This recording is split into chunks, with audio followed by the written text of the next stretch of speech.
বন্ধুরা, এখন চলছে বৈশাখ মাস। তীব্র গরম ও অত্যন্ত তাপপ্রবাহ সর্বত্র। এত গরমের কারণ হিসেবে আবহাওয়াবিদরা জানাচ্ছেন ক্রমাগত গাছ কাটার জন্যই এইরকম অবস্থা তৈরি হয়েছে। বন্ধুরা, গাছ আমাদের পরম বন্ধু। গাছ যে শুধুমাত্র আমাদের অক্সিজেন প্রদান করে তাই নয়, এই গাছ নিয়ে আসে অপার সমৃদ্ধি। এই প্রকৃতিতে এমন অনেক গাছ রয়েছে যে গাছে মা লক্ষ্মীর বাস বলে মনে করা হয়। বলা হয় এই সকল গাছ যদি বাড়িতে থাকে তাহলে গৃহে সর্বদাই শান্তি বিরাজ করে, অর্থাৎ সেই গৃহে উন্নতি দেখা যায় চোখে পড়ার মতো। তবে এই গাছ লাগালেই শুধু হবে না, সঠিক নিয়মে সঠিক দিশায় লাগাতে হয়, তবেই সেই গাছের সার্বিক সুফল পাওয়া যায়, এমনটাই বলছে বাস্তুশাস্ত্রবিদরা। বন্ধুরা, বৈশাখ মাস চলছে, যে মাসকে ভগবান শ্রীহরির মাস বলে গণ্য করা হয়। এই মাসের এটি অন্যতম গুরুত্বপূর্ণ কাজ হলো বৃক্ষরোপণ করা। গাছ লাগানো শুধু আমাদের ধর্মেই নয়, সকল ধর্মে একটি বড় পবিত্র কাজ। তাই বন্ধুরা, যদি সম্ভব হয় এই পবিত্র বৈশাখ মাসে এই একটি গাছ বাড়িতে অবশ্যই লাগানোর চেষ্টা করুন। দেখবেন লক্ষ্মী নারায়ণের আশীর্বাদে আপনার গৃহে সর্বদাই সুখ শান্তি বিরাজ করবে। যদি এই গাছগুলি ইতিপূর্বেই আপনার বাড়িতে থাকে তাহলে আরও একটি লাগান, কারণ আপনার এই পুণ্য কর্ম সঞ্চিত কর্ম হিসেবে থেকে যাবে, যা আজ না হয় কাল নিশ্চয়ই ফল প্রদান করবে।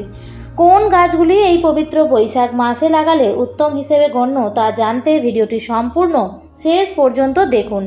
আশা করি এই ভিডিওটি আপনাদের ভালো লাগবে।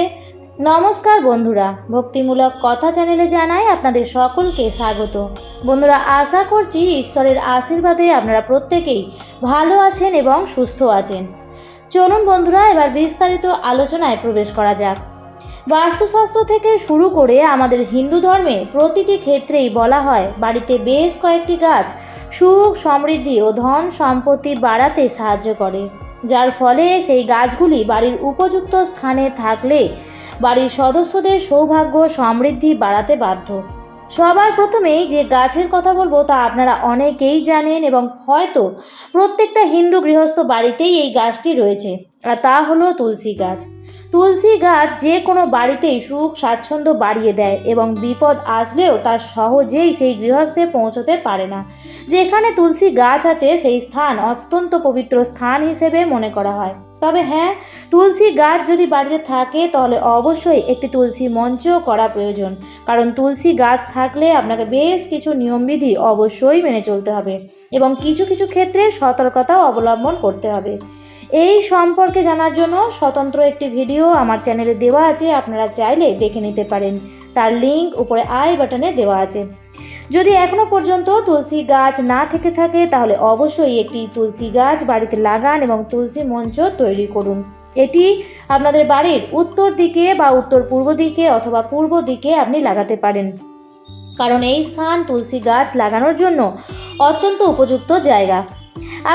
আপনি এটি টবেও লাগাতে পারেন অথবা তুলসী মঞ্চ স্থাপন করেও লাগাতে পারেন, অথবা আপনি মাটিতে রোপণ করতে পারেন। কিন্তু মনে রাখবেন, তুলসী গাছ মাটি থেকে কিছুটা সামান্য উপরে অবস্থান করলে তা গৃহস্থের পক্ষে ভালো।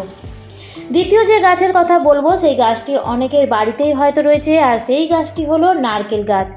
সাধারণত বিভিন্ন পূজা পার্বণে নারকেলের বিভিন্ন সামগ্রী তৈরি করা হয়, তারই পাশাপাশি দেখবেন প্রত্যেকটি পুজোয় প্রয়োজন পড়ে ডাব এবং নারকেলের, যে কারণে এই নারকেল গাছকে অত্যন্ত পবিত্র গাছ হিসেবে বর্ণনা করা হয়।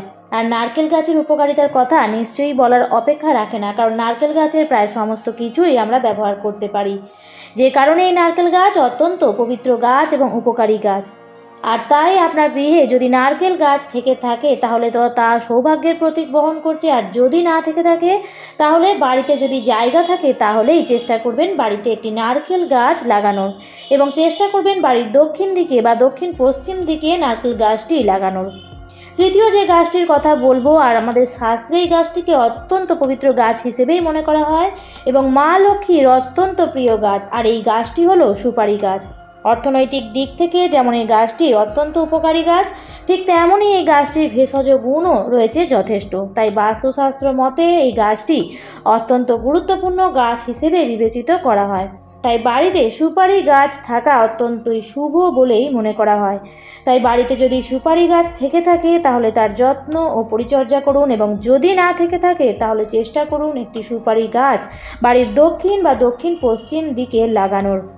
তবে বাড়িতে যদি আপনার জায়গা না থাকে তাহলে এই সুপারি বা নারকেল গাছ এগুলি লাগানোর কোনো অর্থই হয় না। তবে সেক্ষেত্রে আপনাদের জন্য একটি বিশেষ গাছ রয়েছে। এক্ষেত্রে আপনাদের বাড়িতে জায়গা থাক বা না থাক, আপনি ঘরের মধ্যেই কিন্তু এই গাছটি লাগাতে পারবেন। এই গাছটি অত্যন্ত পবিত্র গাছ এবং বাস্তুশাস্ত্র মতে অত্যন্ত একটি গুরুত্বপূর্ণ গাছ হিসেবে বিবেচনা করা হয়ে থাকে। আর এই গাছটির নাম নিশ্চয়ই শুনেছেন, তার নাম হলো মানি প্ল্যান্ট, অর্থাৎ টাকার গাছ। দেখুন, গাছটা দেখতে অনেকটা এইরকম। আপনি যে কোনো নার্সারিতে গিয়ে বললেই আপনাকে এই গাছটি দিয়ে দেবে। আপনি আপনার গৃহের অভ্যন্তরে এই গাছটি লাগানোর চেষ্টা করুন, এবং গাছটি যখন লাগাবেন তখন গাছটিকে আপনি গৃহের লিভিং রুম অথবা ড্রয়িং রুমের দক্ষিণ পূর্ব দিকে অবশ্যই রাখবেন। আমাদের শাস্ত্র মতে মানি প্ল্যান্ট খুবই সৌভাগ্যবতী একটি গাছ।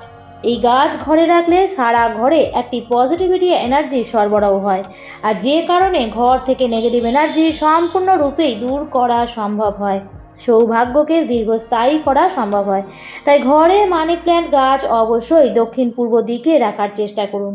শুধু রাখার চেষ্টা করলেই হবে না, তাকে নিয়মিত পরিষ্কার পরিচ্ছন্ন করতে হবে এবং লাল হয়ে যাওয়া পাতাগুলি ফেলে দিতে হবে, আর কাঁচা দুধ দিয়ে পাতাগুলিকে পরিষ্কার করে নিতে হবে। এবং এরই সঙ্গে খেয়াল রাখবেন যে এই গাছের পাতাগুলি যেন নিচের দিকে কখনোই নেমে না যায়, তা যেন উপরের দিকে উঠে যায়, সেই রকমভাবেই ব্যবস্থা তৈরি করবেন। তাই নারকেল গাছ বা সুপারি গাছ এই গাছগুলি লাগানোর জায়গা যদি বাড়িতে না থাকে তাহলে অবশ্যই আপনি মানি প্ল্যান্ট গাছ বাড়িতে নিয়ে আসতে পারেন। এরপর যে গাছটির কথা বলবো তা সৌভাগ্যের বার্তা বহন করে এবং মা লক্ষ্মীর অত্যন্ত প্রিয় গাছ, এবং বাস্তুশাস্ত্র অনুযায়ীও এই গাছটির অত্যন্ত গুরুত্বপূর্ণ, এবং তা হলো কলা গাছ। বলা হয়ে থাকে কলা গাছ যে বাড়িতে থাকে সেখানে অর্থাগম কেউ আটকাতে পারে না, এমনই দাবি বাস্তুশাস্ত্রবিদদের। বাড়ির সদস্যদের শরীর স্বাস্থ্য ভালো রাখতেও এই গাছ পোঁতা অত্যন্ত ভালো উপায়, এবং বিভিন্ন পূজা পার্বণেও কলা কিন্তু একটি আবশ্যিক ফল হিসেবে গণ্য করা হয়। আর যদি বাড়িতে জায়গা থেকে থাকে তাহলে কলা গাছ লাগাতে পারেন। তবে খেয়াল রাখবেন, বাড়ির সম্মুখ ভাগে কলা গাছ কিন্তু লাগাবেন না। বাড়ির পেছনে অথবা সাইডে আপনি কিন্তু কলা গাছ লাগাতে পারেন, কিন্তু কখনোই সম্মুখ ভাগে কলা গাছ লাগাবেন না, তাহলে সেক্ষেত্রে বাস্তুশাস্ত্র অনুযায়ী তার ক্ষতি সাধন করে। কলা গাছ লাগানোর জন্য যদি মনস্থির করেই থাকেন তাহলে বাড়ির পেছনে কলা গাছ অবশ্যই লাগান। এবং সর্বশেষ যে গাছটির কথা বলবো তা আপনারা প্রত্যেকেই বাড়িতে লাগাতে পারেন, আর এই গাছ মা লক্ষ্মীর প্রতীক হিসেবেই কাজ করে, তা হলো ধান গাছ। আপনি হয়তো ভাববেন যে ধান গাছ বাড়িতে লাগাবো কিভাবে। ধান গাছ তো আমরা চাষের জন্য জমিতে ধান চাষ করে থাকি, কিন্তু এক্ষেত্রে আপনাকে কিন্তু বাড়িতেই ধান গাছ লাগাতে হবে। তবে হ্যাঁ বন্ধুরা, বড় কোনো জায়গা জুড়ে আপনি ধান গাছ লাগাবেন না। যদি বাড়িতে কোনো ছোট জায়গা থাকে তাহলে অল্প করে ধান গাছ লাগান, আর যদি জায়গা নাও থেকে থাকে তাহলে অন্য একটি টবে আপনি কিছু ধান রোপণ করে দিন, এবং সেখান থেকে যে গাছ বের হবে সেই গাছের ধান নিয়েই আপনি কিন্তু মা লক্ষ্মীর পূজা করার সময় সেই ধান ব্যবহার করবেন। এই ধান কিন্তু খাওয়ার জন্য নয়, এই ধান কেবলমাত্র পূজার উদ্দেশ্যেই কিন্তু ব্যবহার করবেন। তারই সঙ্গে বাড়িতে যদি আপনার কোনো পুকুর থেকে থাকে অথবা কোনো জলাশয় তৈরি করে অথবা কোনো চৌবাচ্চা স্থাপন করে যদি বাড়ির মধ্যেই পদ্ম আপনি ফোটাতে পারেন তাহলে তো কোনো কথাই নেই, স্বয়ং মা লক্ষ্মী সেই গৃহে অবশ্যই বিরাজ করবেন। তবে হ্যাঁ, সব শেষে একটি কথাই বলবো, এই সমস্ত কিছু তখনই বাস্তবে কার্যকরী হবে যখন আপনি আপনার কর্ম ঠিকঠাক মতো করবেন, কারণ কর্ম এবং ভাগ্য এই দুই নিয়েই কিন্তু মানুষের জীবন, কোনো একটিকে বাদ দিয়ে কিন্তু মানুষের জীবনে সফলতা আসে না। তবে এই গাছগুলো যদি সম্ভব হয় বাড়িতে লাগানোর চেষ্টা করুন, এবং তার সঙ্গে নিজের কর্ম নিষ্ঠা সহকারে পালন করুন। আমার আজকের ভিডিওটি এই পর্যন্তই। ভিডিওটি দেখার পর যদি ভালো লেগে থাকে তাহলে অবশ্যই এই ধরনের আরও ভিডিও পাওয়ার জন্য চ্যানেলটিকে সাবস্ক্রাইব করে আমার সাথে থাকবেন। আর ভিডিওটি ভালো লাগলে বন্ধুরা লাইক এবং শেয়ার করতে ভুলবেন না। ভালো থাকবেন, সুস্থ থাকবেন, ধন্যবাদ।